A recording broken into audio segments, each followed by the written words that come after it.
Let's go. Welcome to episode 2 of Flipping Success, the podcast where we dive deep into the world of reselling and help you take your business to the next level.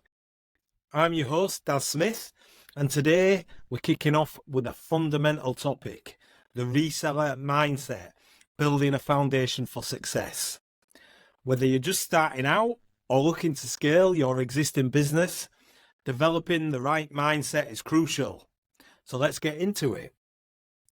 Before we dive in, let me share a quick story about my own journey and how mindset played a critical role in my success in business and has translated now into reselling, whatnot, and eBay. So if you was watching the first episode or listening into the first episode, you'll know that I've been involved in many businesses down the years. One of the businesses that I didn't actually mention was a business that I was involved in with my family members. It was the first and only time that I've ever been involved with other people in business. Usually it's just been my own company, maybe with Pui, my wife, but never with other people. This was family, and it was actually their business.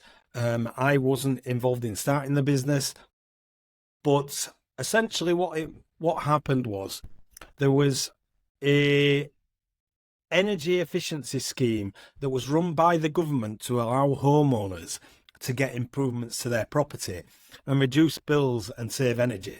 So my family members saw a massive opportunity that the government was giving people grants, and as installers themselves, they could get in on this scheme. So they started a company doing energy efficiency and renewables and got involved and got accredited and did everything that they needed to do to get part of this scheme.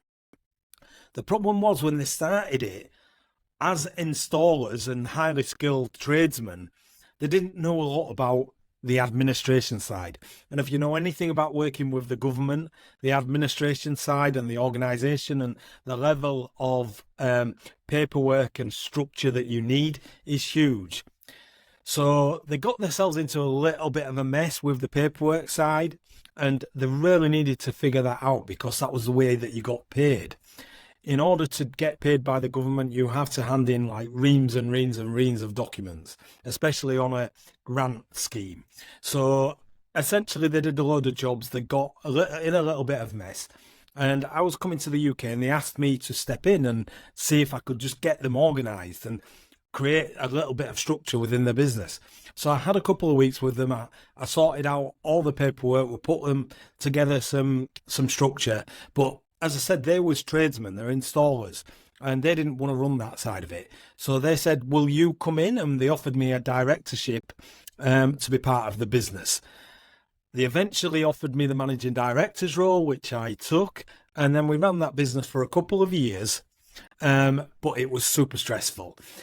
It was supposed to be for small to medium-sized businesses, but when the government say that, they really mean big businesses.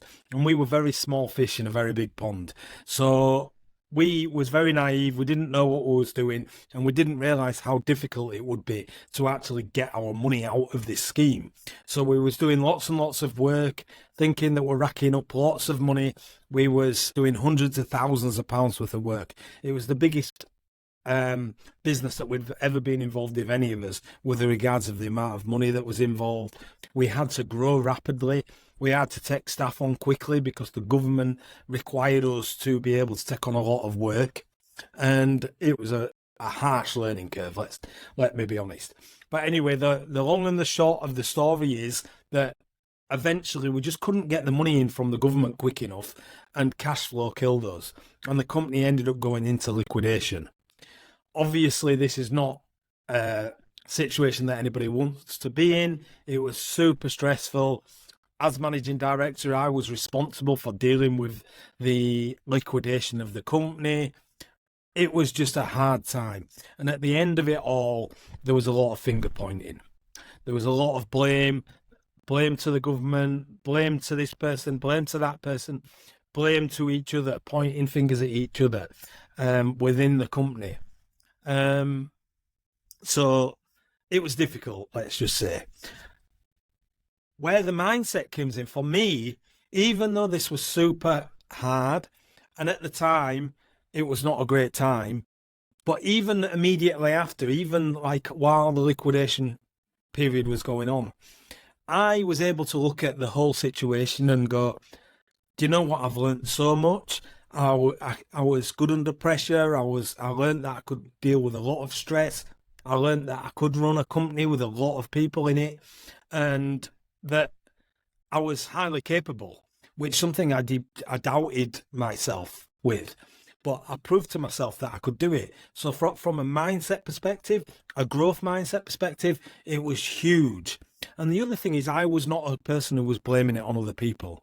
I was honest with myself. Yes, there was fault with the government not paying us, but responsibility and fault are two different things.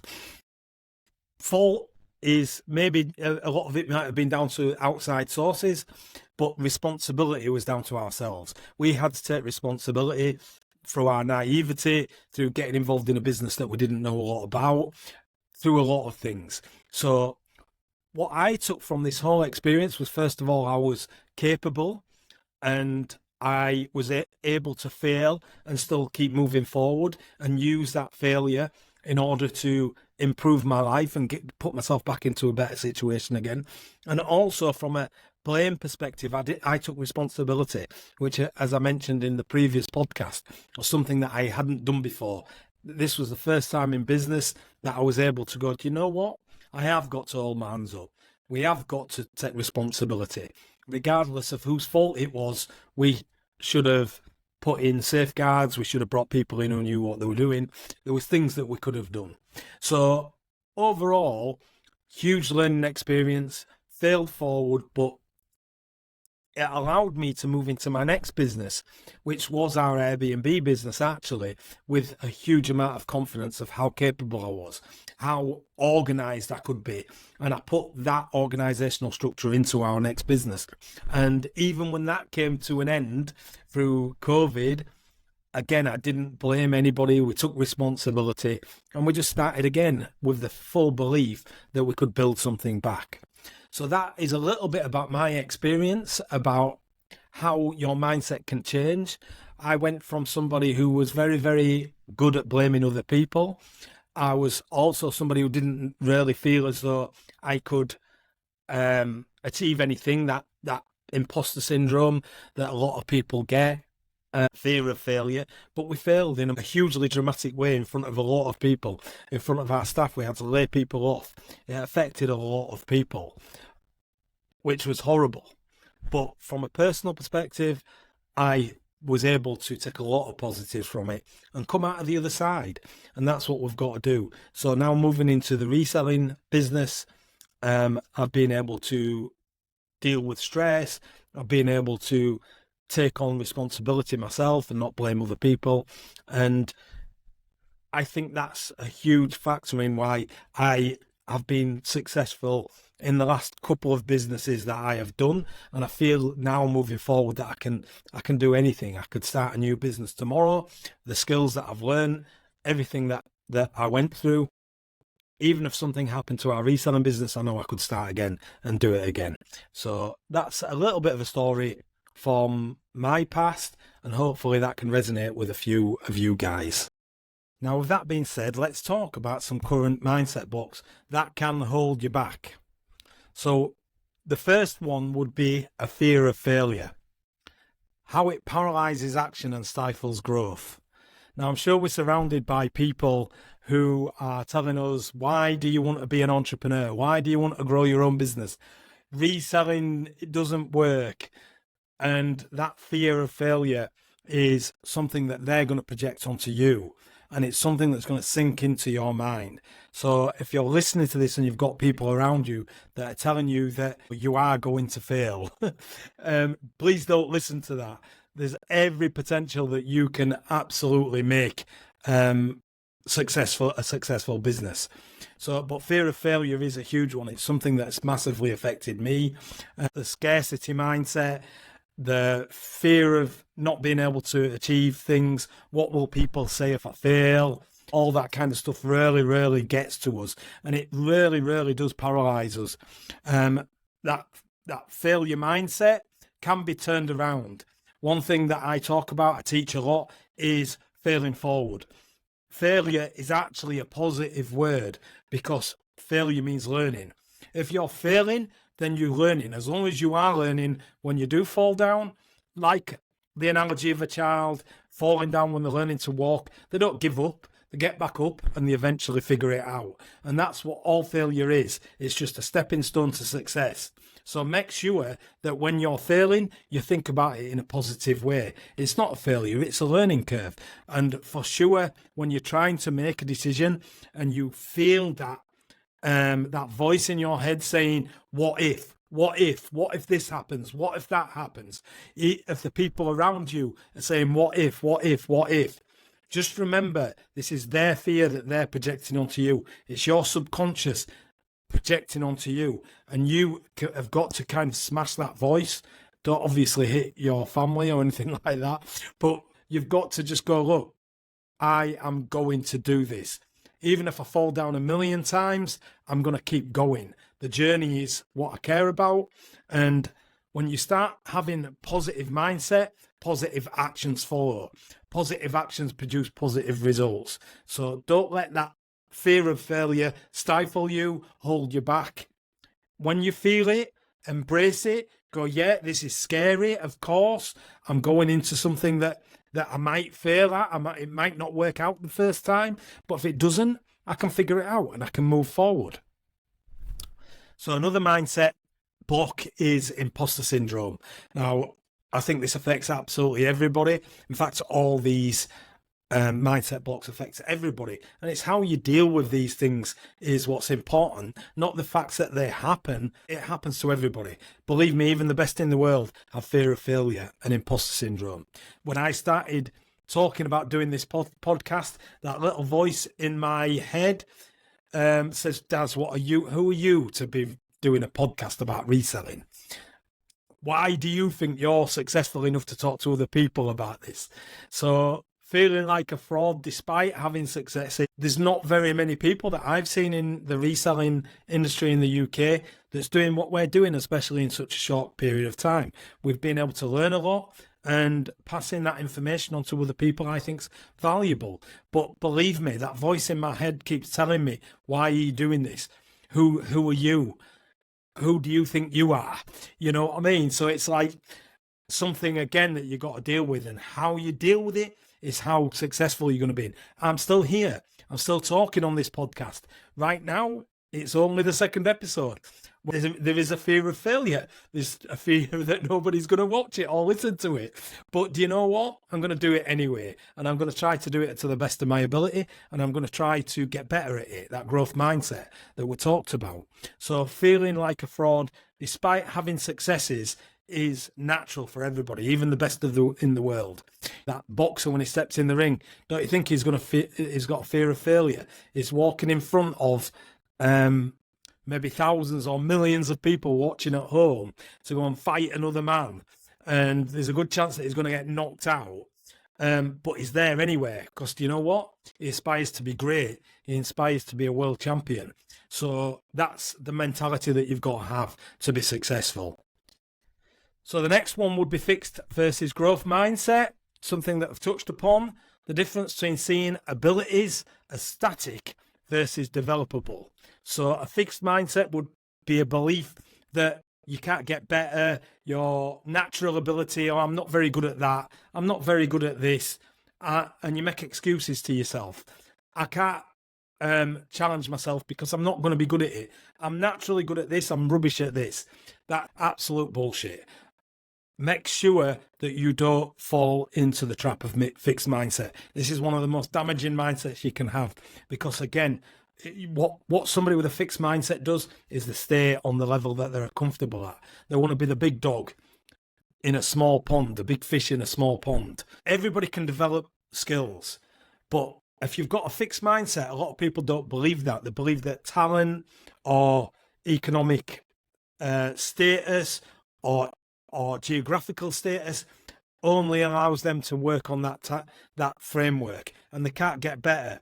Again, they make excuses to themselves. They want to believe that they're the best at what they do based on their talent. And it's just not true. The best in the world at just about everything have a growth mindset. They learn how to get better. They don't stay fixed. They don't just rely on ability. They have to get better. You have to get better.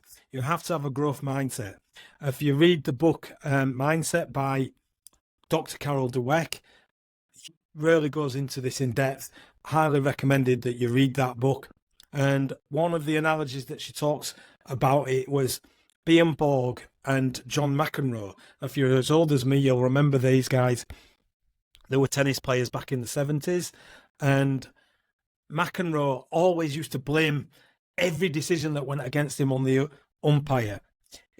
He had a fixed mindset. Despite being super talented, it held him back. If he had a growth mindset like Bjorn Borg, who was his contemporary at the time, he didn't just believe that he was going to win based on skill. He believed that he had ability, but he also needed to get better. McEnroe believed that he could just do it on just skill alone. And when that didn't happen, he blamed it on his surroundings. So be Bjorn Borg, don't be John McEnroe. If you're a fixed mindset and you can move into a growth mindset, and by the way, that's absolutely possible. Fixed mindset is not fixed. That's a huge one. So definitely think about that. And then the final kind of stumbling block or roadblock that you might have might be analysis paralysis. Overthinking decisions instead of taking action. Are you the type of person that does that? It is procrastination at the highest level. Believing that things have got to be perfect before you start. Again, would never start anything if that was the case, guys. I certainly wouldn't be here talking to you on this podcast. I wouldn't have started reselling because I didn't know what to do. Overthinking is what's going to kill you. So, of course, you need a certain level of planning, thinking before you make decisions. But taking action is where the money is. You've got to take action. So, again, like we talked about fear of failure, be prepared to fail forward. Be prepared to get started. Maybe learn as you're growing. Don't just go gung-ho, of course. There's polar opposites, analysis paralysis, and then jumping in with both feet. But we want you to have a balanced approach. But overthinking decisions is what's going to kill a lot of people. And something to definitely consider. So in the next step, we're going to look at strategies to develop a growth-orientated mindset. The first area to look at would be embracing continual learning. Now, this is huge. Anybody who you listen to that's got any level of success will always tell you that they're constantly learning. For me, I hardly ever watch TV anymore. I don't listen to the news. I don't really listen to music. If I'm in the car, I'm listening to podcasts or audiobooks. As you can see behind me, I've got books I'll read. I'm listening to mentors who can teach me something. So embracing continuous learning is going to be a massive tool for you to improve your business, because at the end of the day, we can't figure everything out ourselves. That's another thing that I was very guilty of doing, thinking I could figure it all out myself. But as I said, when I started developing into personal development, when I got introduced to that, life started changing.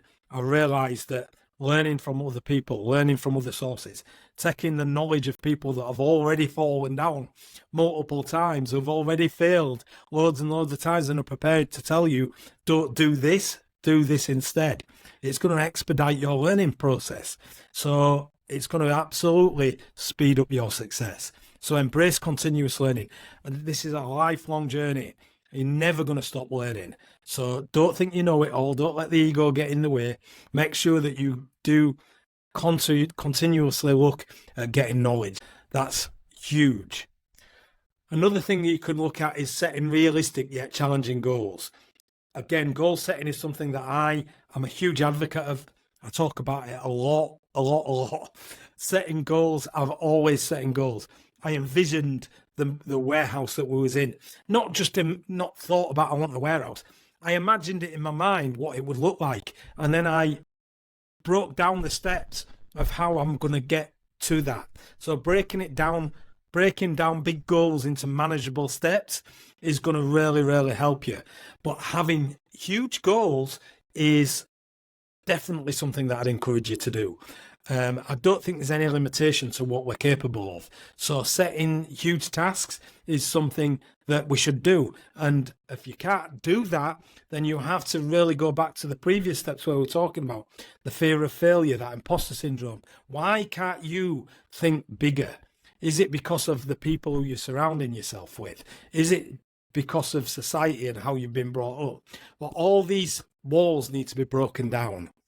So setting goals, huge. If you want to make 6 figures, 7 figures, multiple 7 figures, if you want to go and take your family to Florida, if you want to buy a Ferrari, whatever your goals might be, set big ones. But then, as I said, break them down into manageable goals, manageable steps. And if you can turn around and say, by the end of this week, I want to do this. How do I do that? So you get your goal, you work it backwards. That's how we get there. It's one step at a time. Stepping stones to the big goal. And once you hit your goal, you set a bigger one. Keep going. So always set goals that you feel are going to be difficult, but achievable. And I think just about everything's achievable. So let's go. Surround yourself with positive influences. This one is huge. Surround yourself with positive people. Building a supportive network of like-minded individuals. Guys, as I said earlier, we're probably all surrounded by family members, friends, turning around and saying, why are you doing reselling? Actually, even Pooey, when I first started, my wife, she turned, what are you doing? This is ridiculous. Selling second-hand clothing. I'm not doing it. She actually said, I'm not doing it. It's a stupid idea. And if I'd have listened to her, we wouldn't be where we are now. And we're both very grateful that I didn't listen to her, because obviously we love what we do. So I was able to find a supportive network with a group of people that all thought about things in the same way. And I also looked for mentors, as I mentioned before. Mentorship is huge. So you surround yourself with not only positive people, but people who are further on than you. If you could be in a room of ice cream makers, within a month, if you was hanging around them people every day, you'd know something about making ice cream, right? So if you was in a room with people who are successful, resellers who are thriving, who are trying to grow, who are trying to scale, who are trying to earn money, who are making money, if you was in a room of millionaires, believe me, you'd get the rub, you'd get that osmosis from them people. So make sure that you're surrounding yourself with like-minded people, people that are supportive, and if people are not supportive, move them away, push them aside, even for a time being, even if they're family and friends. Guys, right now I'm on a mission. If you're going to hold my mission back, if you're going to kind of interrupt on my values, then you're not going to be a good influence for me right now. I need to be around people that are going to be that. So if you've got big ambition, and hopefully if you're listening to this podcast, it is flipping success, that's what we're trying to get to. So the core audience of this podcast hopefully will understand that you've got to be around positive people, wealthy people, successful people, you name it. Surround yourself with the better quality of people. And I'm not saying quality in regards of like the not good people, the nice people, but quality as regards to business, about your growth and where you want to be in life and where you want your business to be. Then surround yourself by the right type of people. The next one could be practicing gratitude and mindfulness. Techniques to stay focused and appreciative of your journey. So gratitude's huge. Waking up every single day and realizing that we're privileged to be doing what we're doing, to be able to work for ourselves, to be able to start a business practically from nothing. The barrier to entry to reselling is very, very low. It's very easy to get started. You can just find some things around your home, put it on eBay and get going. And then the scalability is there. It's possible. So we should be grateful for that. We should be hugely grateful for that, because as we know in this world, there's people that are not in that privileged position. So practicing gratitude, waking up every day and being grateful that you just opened your eyes is huge. And when things get stressful, we forget to be grateful. And when things get stressful and get hard, we start to blame. We start to get negative. So bringing back to some gratitude, to some mindfulness, whatever that is, whether it's prayer, whether it's meditation, whether it's just getting away from a crowd and giving yourself some space, do whatever it is that you need to do, but practice gratitude and mindfulness, and you will see some big improvements, because once you're grateful and you're happy, things get way easier. So the next one, the last one, what we'll talk about is celebrating small wins, acknowledging progress to stay motivated. So every time that we hit a target, we celebrate it. Every time something good happens, we celebrate it. We should celebrate every little win. So make sure you're doing that. Give yourself little targets to go, and then go and yourself something nice, even if it's just a chocolate bar or whatever it might be, something small. It could be something big. Go for a nice meal with your family.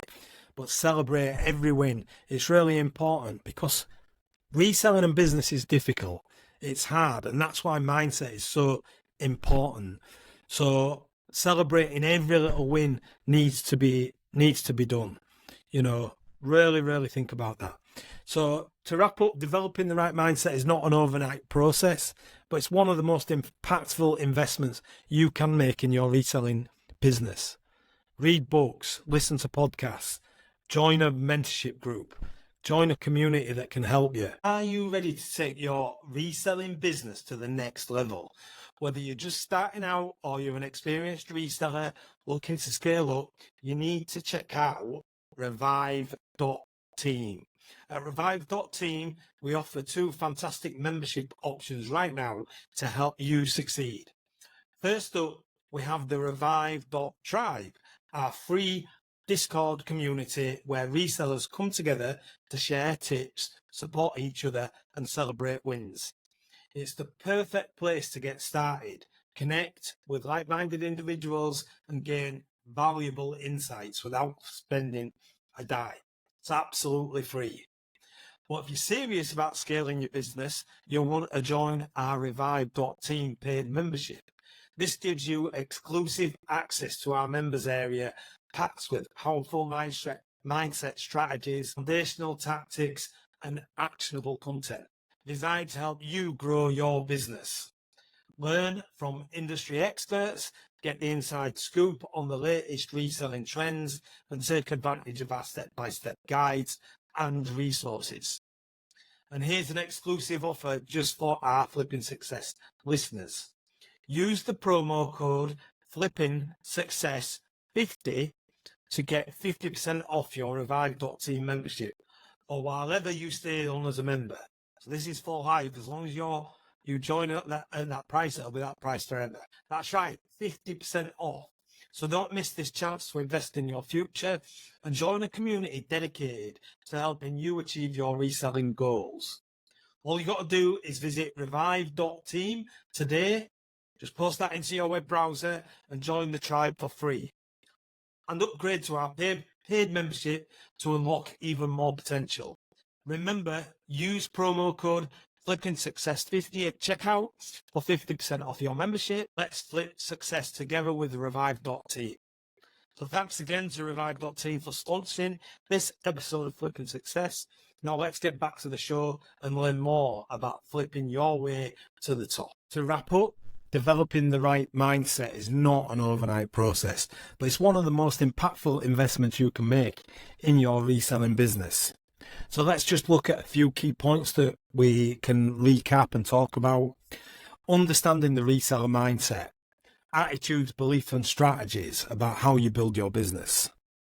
Identifying and overcoming common mindset blocks, fear of failure, imposter syndrome, fixed mindset, all things that are really massively going to hold you back and things that you need to continue to work upon. Strategies for developing a growth-oriented mindset, including continuous learning, setting goals, surrounding yourself with the right people and environment, practice gratitude and celebrating small wins. Remember, success is as much about mental strength as it is about strategy, if not even more so. So thanks for tuning into this episode of Flipping Success. If you found this episode helpful, please subscribe, rate and review the podcast. It really helps us reach more resellers like you. Hopefully you enjoyed episode 1 and now episode 2. And please give us your feedback on our community revive.team. Please share your mindset journey with us. Don't forget to check out our next podcast where we'll be discussing mastering inventory management for maximum profit. Until next time, keep flipping and stay successful.